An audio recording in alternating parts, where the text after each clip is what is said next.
Severe acute malnutrition, ये सबसे important question paediatrics में। अगर सबसे इम्पोर्टेंट कोई टॉपिक सबसे ज़्यादा बार पूछा जा चुका है वो है यही टॉपिक है, सीवियर एक्यूट malnutrition। अब इसमें करना क्या, डेफिनेशन क्या है।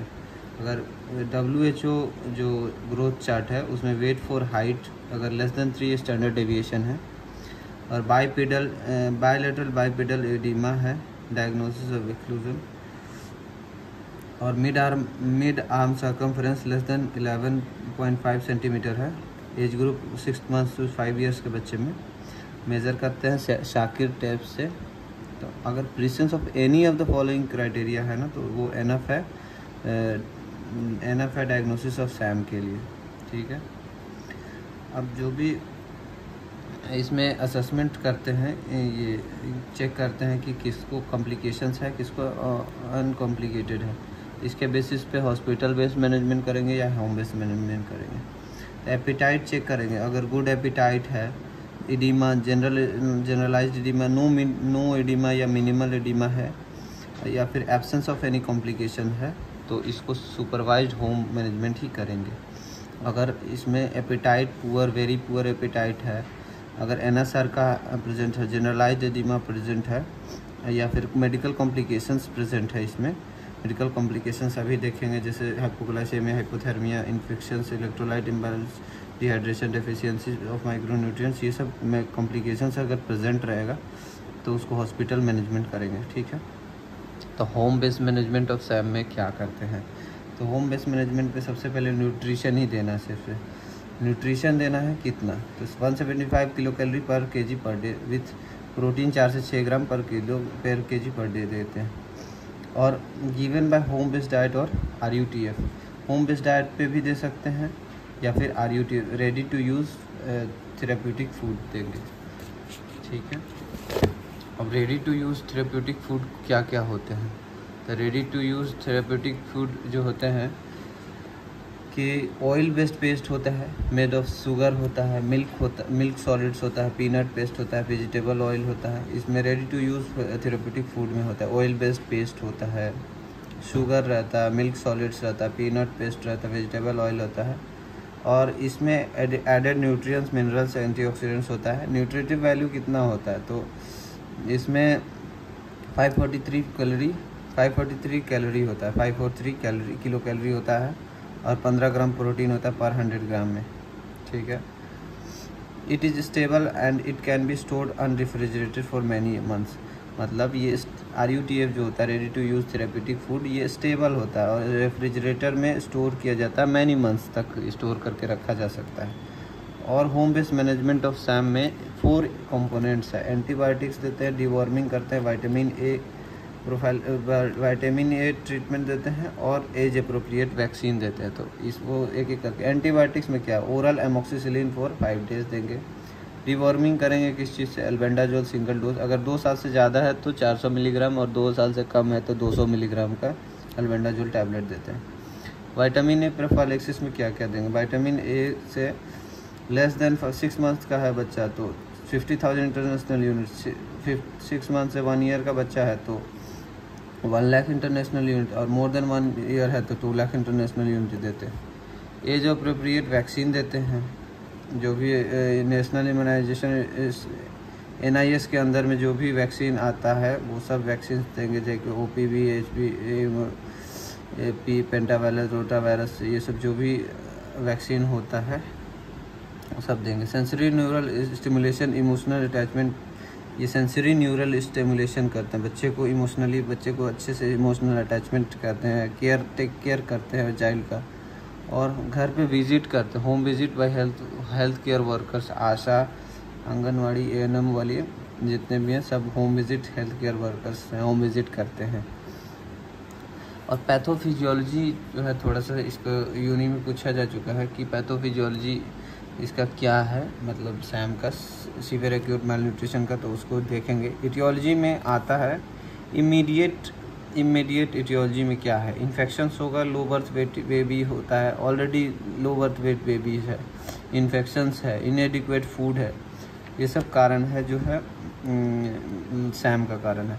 बेसिक फैक्टर है, मदर एजुकेशन नहीं है कि कैसे फीड कराना है, सोशियो इकोनॉमिक स्टेटस लो सोशियो इकोनॉमिक स्टेटस है।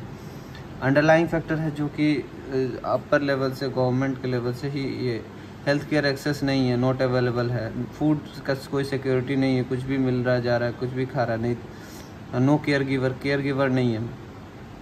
तो ये इनिशियल एटियोलॉजी तो हो गया, और इनिशियल मैनिफेस्टेशंस, पैथोफिजियोलॉजी में इनिशियल मैनिफेस्टेशंस क्या क्या होता है, तो कैसे प्रोसीड करता है जो सैम है, सीवियर एक्यूट मैलन्यूट्रिशन है, anaemia, infections, diminished activity, skin and hair changes, growth retardation, ये सब से मैनिफेस्ट करता है, इनिशियल मैनिफेस्टेशंस ऑफ सैम होता है। अब हॉस्पिटल बेस्ड मैनेजमेंट देखना है, तो हॉस्पिटल बेस्ड मैनेजमेंट सबसे पहले तो ये एपेटाइट टेस्ट किया तो पुअर बच्चे में था, और जनरलाइज्ड एडिमा एनएसआर का प्रेजेंट था, या फिर medical complications life threatening complications के बारे में क्वेश्चन पूछा चुका है। लाइफ थ्रेटनिंग कॉम्प्लिकेशंस बहुत इंपॉर्टेंट है। तो क्या क्या है, तो शुगर, हाइपोग्लाइसीमिया होगा लेस देन 54 मिलीग्राम पर डेसीलीटर होगा, hypothermia, axillary temperature less than 35 degree Celsius, वैसे रेक्टल टेम्परेचर मैनेज करेंगे तो लेस देन 35.5 डिग्री सेल्सियस होना चाहिए। इन्फेक्शंस में ग्राम नेगेटिव एंटेरोबैक्टीरियासी का इन्फेक्शंस जनरली कॉमन होता है। इलेक्ट्रोलाइट डिस्टर्बेंसेस, हाइपोकैलेमिया, हाइपोमैग्नीशियमिया और हाइपरनेट्रेमिया होता है, यहाँ पे सोडियम ज़्यादा हो जाता है। डिहाइड्रेशन होगा बच्चे को, और डेफिशिएंसी ऑफ माइक्रोन्यूट्रिएंट्स होगा। माइक्रोन्यूट्रिएंट्स अभी देखते जाएंगे क्या क्या करना है, तो अकॉर्डिंगली मैनेज करना है। इसका जितना भी कॉम्प्लिकेशंस है सबको मैनेज करना है सीवियर हॉस्पिटल मैनेजमेंट में। तो सबसे पहले तो 10 स्टेप्स होता है हॉस्पिटल मैनेजमेंट में, डिवाइड किया गया है स्टेबलाइजेशन फेज़ में और रिहेबिलिटेशन फेज़ में। फर्स्ट वीक में देते हैं स्टेबलाइजेशन फेज़, जिससे जो कॉम्प्लिकेशन जो है मैनेज कर जाए। सेकेंड वीक में जो है रिहेबिलिटेशन फेज़, जो कि सेकेंड वीक से ऑनवर्ड्स होता है, जो कि फीडिंग पे जाएगा। फर्स्ट 6 स्टेप्स है, first 6 steps are management of complication and the next 4 steps are feeding with stimulation. Second phase rehabilitation में क्या करते हैं कि फीडिंग करवाते हैं, स्टिमुलेशन करवाते हैं। Average duration of hospital stay होता है जो भी 6 से 8 वीक तक। अब एक एक करके मैनेज करेंगे कॉम्प्लिकेशंस को किस तरीके से मैनेज करना है। तो शुरुआत में जो फेज़ 1 होता है स्टेबलाइजेशन फेज़ होता है, फर्स्ट वीक में करते हैं, और रिहेबिलिटेशन में न्यूट्रिशन देते हैं, ठीक है। अब हाइपोग्लाइसीमिया, हाइपोथर्मिया, डिहाइड्रेशन को फर्स्ट 1 to 3 डेज में ही ट्रीट करते हैं, और इलेक्ट्रोलाइट को लगातार 2 to 3 वीक्स तक ट्रीटमेंट करते रहते हैं। इन्फेक्शंस को भी फर्स्ट वीक के अंदर में ट्रीटमेंट कर देना है। माइक्रोन्यूट्रिएंट में आयरन जो है फर्स्ट वीक में नहीं देना है, और सेकेंड वीक से आयरन स्टार्ट करते हैं। कॉशियस फीडिंग जो है फर्स्ट वीक में देना है। कैचअप, ग्रोथ, सेंसरी स्टिमुलेशन लगातार सेकेंड वीक से लगातार सेंसरी स्टिमुलेशन देते रहना है बच्चे को, कि अच्छे से टेक केयर करना है और उसका ख्याल रखना है, और इमोशनल अटैचमेंट बनाए रखना है। प्रिपेयर टू फॉलो अप करते सेकेंड वीक से फॉलो अप करवाते रहना है। अब हाइपोग्लाइसीमिया को कैसे मैनेज करेंगे। Blood glucose less than 54 milligram पर डेसीलीटर है तो हाइपोग्लाइसीमिया उसको ये करेंगे, ठीक है। ट्रीटमेंट कैसे करना है, तो एसिम्टोमेटिक है पेशेंट, एसिम्टोमेटिक हो सकता है पेशेंट, 2 तरह से प्रेजेंट कर सकता है। एसिम्टोमेटिक हो सकता है या फिर सिम्टोमेटिक हो सकता है। तो एसिम्टोमेटिक वाले को ओरल शुगर देंगे 50 ml of 10% dextrose, sucrose solution या डेक्सट्रोज सोल्यूशन तो 50 ml दे दिया। रेगुलर ओरल फीड उसके बाद खिलाना है उसे, या ब्रेस्ट फीडिंग इन्फेंट है तो ब्रेस्ट फीडिंग करने बोलेंगे, और 2F75 या फिर बड़ा बच्चा है तो उसको F75 डाइट यानी 75 किलो कैलोरी पर decilitre every 2 hourly in older child में, मतलब एवरी 2 आवरली दोनों में देंगे। एवरी 2 आवरली ब्रेस्ट फीड बोलेंगे करने के लिए, या फिर F75 डाइट लेने के लिए बोलेंगे। सिम्टोमेटिक ट्रीटमेंट, ट्रेमर्स और लेथार्जी और सीजर जैसा कुछ बच्चा सिम्टम्स प्रेजेंट करेगा तो इंट्रावेनस IV फ्लूइड्स देंगे। IV फ्लूइड में क्या देंगे, 5 ml पर kg ऑफ 10% डेक्सट्रोज IV चढ़ाएंगे यहाँ पे। सिम्टोमेटिक है पेशेंट, ट्रेमर है, लेथार्जी है, सीजर है तो IV फ्लूइड 5 ml पर kg ऑफ 10% डेक्सट्रोज दिया। अब नियोनेट है, छोटा बच्चा तो 2 ml पर kg of 10% dextrose, 50 ml of 10% dextrose by an NG tube. पहले IV चढ़ा दिया 5 ml पर kg ऑफ 10% एक्सट्रोज, वही 50 ml of 10% dextrose by NG tube दिया और उसके बाद ओरल फीड दिए थे नेजोगैस्ट्रिक ट्यूब से। जनरली ट्रायड के साथ होता है, हाइपोग्लाइसेमिया, हाइपोथर्मिया, हाइपर और इन्फेक्शन, ये इंक्रीज कर देता है मोर्टेलिटी को, बच्चे को मरने का चांसेस ज़्यादा होता है अगर तीनों होगा तो हाइपोथर्मिया, इन्फेक्शन, हाइपोग्लाइसेमिया। हाइपोथर्मिया को कैसे मैनेज करना है, तो रेक्टल हाइपोथर्मिया जैसे डिस्कस करा था, एक्सिलरी टेम्परेचर अगर चेक करेंगे तो लेस देन 35 डिग्री सेल्सियस अगर होगा तो इसको हाइपोथर्मिया। रैपिड डिवॉर्मिंग करेंगे जो कि अवॉइड करेंगे, यहाँ पे क्वेश्चन लिख के रखना है कि रैपिड डिवॉर्मिंग नहीं करना है। ये क्या होगा, इसको करने की वजह से डिसइक्विलिब्रियम सिंड्रोम हो सकता है, चाइल्ड जो है ड्रॉजी कोमाटोज स्टेज में या सीजर ज़्यादा आने लग जाएगा बच्चे को, इसीलिए रैपिड डिवॉर्मिंग नहीं करना है। तो करना क्या है, मैनेजमेंट जो नॉर्मल टेम्परेचर होता है 36.5 to 37.5 डिग्री सेल्सियस। अब मैनेजमेंट क्या है, टर्म बेबी है तो कवर करेंगे बच्चे को अच्छे से, कैप पहनाएंगे, पैर में सॉक्स वगैरह पहनाएंगे। अगर प्रीटर्म बेबीज है तो ओवर हेड वार्मर करेंगे, कंगारू मदर केयर करेंगे। इन्फेक्शंस में अगर इन्फेक्शंस हुआ बच्चे को तो कैसे मैनेज करेंगे, यूजुअली इन्फेक्शंस का साइड फीवर होता है, लेकिन यहाँ पे लो इम्यूनिटी बच्चा रहता है, इसमें बहुत सारा कारण की वजह से हाइपोथर्मिया के साथ प्रेजेंट मैनिफेस्ट करता है, usual science of infection present नहीं होता है। तो मेजोरिटी ऑफ कारण रहता है इन्फेक्शंस का जो है gram negative bacteria like Klebsiella E coli, तो उसके लिए एम्पिरिकल एंटीबायोटिक्स ट्रीटमेंट देते हैं। तो एंटीबायोटिक ट्रीटमेंट में एम्पिरिकल में क्या क्या देंगे, तो पेनिसिलिन देंगे और एमिनोग्लाइकोसाइड देंगे। अगर 48 आवर्स तक ट्रीटमेंट नहीं, इम्प्रूवमेंट नहीं हुआ सिम्टम्स में, तो क्या सेप्टिक शॉक की तरह ट्रीटमेंट, और सेप्टिक शॉक हुआ तो ऐड कर देंगे third generation cephalosporin like cefotaxime, सेफ्ट्राइक्सोन वगैरह। अगर मेनिंजाइटिस के साथ प्रेजेंट किया तो इनिशियल एंटीबायोटिक देंगे, सेफोटैक्सिम, एमिकासिन वगैरह, अमीनोग्लाइकोसाइड देंगे। अगर ये इलेक्ट्रोलाइट इम्बैलेंस हुआ तो किस तरीके से मैनेज करेंगे, बॉडी सोडियम लेवल्स हाई हो जाता है, क्यों, serum sodium levels value are shown as low value और normal, diluting effect of the oedema known as dilutional hyponatraemia. Excess salt नहीं देंगे, डाइट इसको इलेक्ट्रोलाइट बैलेंस अगर होगा लाइक मैग्नीशियम, पोटेशियम अगर कम, पोटेशियम जनरली लो हो जाता है, हाइपोकैलेमिया हो जाता है, हाइपोमैग्नीशियमिया हो जाता है, बट हाइपरनेट्रीमिया हो जाता है।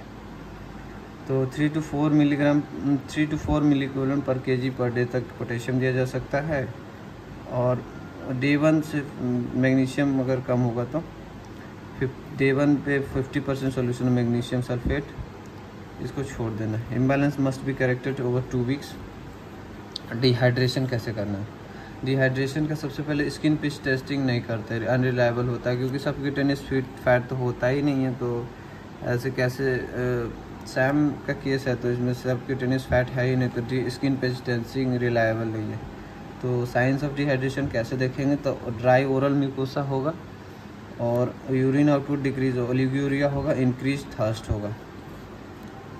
और जो है हम समझते हैं कि सारे जो है सैम के केसेस हैं उसमें डिहाइड्रेशन, सम डिहाइड्रेशन तो होता ही है। तो अगर it is safe to assume that all children with SAM have some dehydration, okay कोई बात नहीं। और करेक्शन ऑफ डिहाइड्रेशन, अगर शॉक के साथ, विदाउट शॉक के साथ बच्चा आएगा तो विदाउट शॉक के ओरल फ्लूइड्स पे ही काम चल जाएगा, लेकिन अगर शॉक के साथ हीमोडायनिक अनस्टेबल होगा, शॉक के साथ प्रेजेंट करेगा तो आईवी फ्लूइड देना पड़ेगा। तो इसमें ओरल फ्लूइड्स में क्या देंगे, ओवर 12 आवर्स तक देंगे ओरल फ्लूइड्स। फर्स्ट 2 आवर्स में 5 ml पर केजी एवरी 30 मिनट में देंगे, यानी लगभग 4 बार देंगे। और नेक्स्ट 10 आवर्स में 5 to 10 ml पर केजी पर आवर, मतलब एवरी आवर देंगे ये 10 आवर्स तक। इसमें रेसोमाल सॉल्यूशंस देते हैं। रेसोमाल क्या होता है, रिहाइड्रेशन सॉल्यूशन फॉर मालन्यूट्रिशन, ये मॉडिफाइड फॉर्म ऑफ ORS है। कैसे बनाते हैं रेसोमाल, तो एक पैकेट ऑफ WHO ORS लेंगे, जो नॉर्मल ORS इलेक्ट्रोलाइट पाउडर आता है उसको एक पैकेट लिया, 2 लीटर वाटर मिलाया, 50 ग्राम ग्लूकोज यानी सुक्रोज मिलाया और मिनरल मिक्स या 45 ml पोटेशियम क्लोराइड डाल दिया, तो रेसोमाल बन जाएगा। ठीक है, उसको ओरली फीड कराएंगे विथ शॉक के साथ अगर आएगा तो IV फ्लूइड से मैनेज करेंगे। RL देंगे विथ 5% डेक्सट्रोज। अगर RL नहीं रहा तो हाफ NS यानी 25% नॉर्मल सलाइन विथ 5% डेक्सट्रोज देंगे। यहाँ पे 0.45% नॉर्मल सलाइन विथ 5% डेक्सट्रोज देंगे। अगर फर्स्ट आवर में 15 ml पर kg के साथ IV फ्लूइड्स देंगे। अगर रिस्पॉन्स चेक करेंगे, आ गया रिस्पॉन्स तो रिपीट करेंगे 1 आवर के लिए। रिपीट 1 घंटा बाद फिर रिपीट करेंगे यही IV फ्लूइड जो भी RL के साथ 5% डेक्सट्रोज दे रहे थे या फिर NS के हाफ NS के साथ। अगर ओरल, फिर उसके बाद ओरल फ्लूइड्स पे शिफ्ट कर देंगे बच्चे को रेसोमाल पे। अगर कोई रिस्पॉन्स नहीं आया, मतलब जैसे शॉक मतलब अनस्टेबल पेशेंट आया और उसको जो है उनको मैंने RL या NS के साथ जो है फिर 5% डेक्सट्रोज दिया, तो अब ट्रीट लाइक सेप्टिक शॉक करेंगे। पेनिसिलिन करेंगे, देंगे एमिनोग्लाइकोसाइड देंगे, सेफोटैक्सिम या 3rd जनरेशन सेफलोस्पोरिन्स देंगे। माइक्रोन्यूट्रिएंट डेफिशिएंसी को कैसे मैनेज करना है?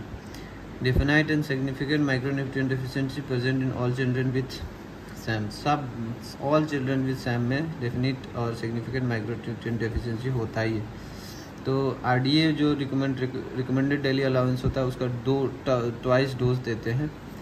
Iron not given in the first week of management. Iron नहीं देते, क्यों? क्योंकि आयरन का एब्जॉर्प्शन नहीं होता फर्स्ट वीक में, डिक्रीज एब्जॉर्प्शन आयरन। और अनएब्जॉर्ब्ड आयरन जो क्या करता है, फ्री रेडिकल डैमेज प्रोमोट करता है, free radical damage to intestine का, इंटेस्टाइनल एपिथेलियम को डैमेज करेगा, प्रोमोट बैक्टीरियल प्रोलिफरेशन और बैक्टीरिया का इंक्रीज करता है जिससे प्रॉब्लम होता है। तो इसलिए 2nd वीक से 3 मिलीग्राम पर kg पर डे 1-2 महीने के लिए 1 to 2 months के लिए आयरन देते हैं।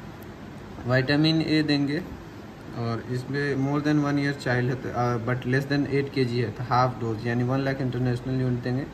अगर फीचर्स ऑफ जेरोप्थेल्मिया होगा तो 3 डोजेज गिवन। अब फर्स्ट दे दिया फर्स्ट, अगर अगले दिन देगा फिर 14वें दिन देगा। विटामिन K देंगे तो 2.5 मिलीग्राम पर IM सिंगल डोज देंगे। और ये सब इतना प्रिंसिपल्स वगैरह पढ़ने का, principles of feeding in Sam पढ़ने का उतना ज़रूरत नहीं है, बस एक क्राइटेरिया फॉर डिस्चार्ज पढ़ना है। क्राइटेरिया फॉर डिस्चार्ज क्या है? हॉस्पिटल नो एडिमा कैसे डिस्चार्ज करेंगे हॉस्पिटल से? अगर एडिमा एटलीस्ट 2 वीक्स के लिए नहीं है। वेट फॉर हाइट अगर -3 से कम था बट -2 स्टैंडर्ड डेविएशन तक पहुंच जाता है तब भी हम डिस्चार्ज कर सकते हैं। अगर तीनों फुलफिल होगा, मिड आर्म सर्कमफ्रेंस रीच कर जाता है 12.5 सेंटीमीटर तक, तो तीनों केसेस में हम अगर तीनों सेटिस्फाइड हो जाएगा तो उसके बाद डिस्चार्ज कर सकते हैं बच्चे को। और प्रॉब्लम्स क्या क्या होता है? Problems encounter during feeding nutritional rehabilitation. जब फीडिंग करवाएंगे तो क्या होगा? स्यूडो ट्यूमर सेरेब्राई हो सकता है। क्यों होता है? हाई एनर्जी फीड्स होता है, लॉट्स ऑफ शुगर होता है, इंसुलिन निकलेगा ज़्यादा। इंसुलिन का काम क्या है कि extra cellular potassium, phosphate, magnesium को सेल के अंदर डालना। तो इसकी वजह से क्या होगा? हाइपोकैलेमिया, हाइपोमैग्नीशियमिया, हाइपोफॉस्फेटेमिया होगा। इसकी वजह से क्या है? इंट्राक्रैनियल प्रेशर बढ़ेगा सेरेब्रम में, और जो कि सेल्फ लिमिटिंग होता है, नो ट्रीटमेंट रिक्वायर्ड होता है। रिजल्ट ट्रांजिएंट रीफीडिंग सिंड्रोम हो सकता है, वही हाइपोफॉस्फेटेमिया होगा। Nutritional recovery syndrome. Nutritional recovery syndrome क्यों होता है? क्योंकि excess protein in the diet जो भी लेते हैं एसोसिएटेड विद हेपेटोस्प्लेनोमेगाली, एसाइटिस, एम्पैरिटिस, स्वेलिंग, गायनेकोमेस्टिया।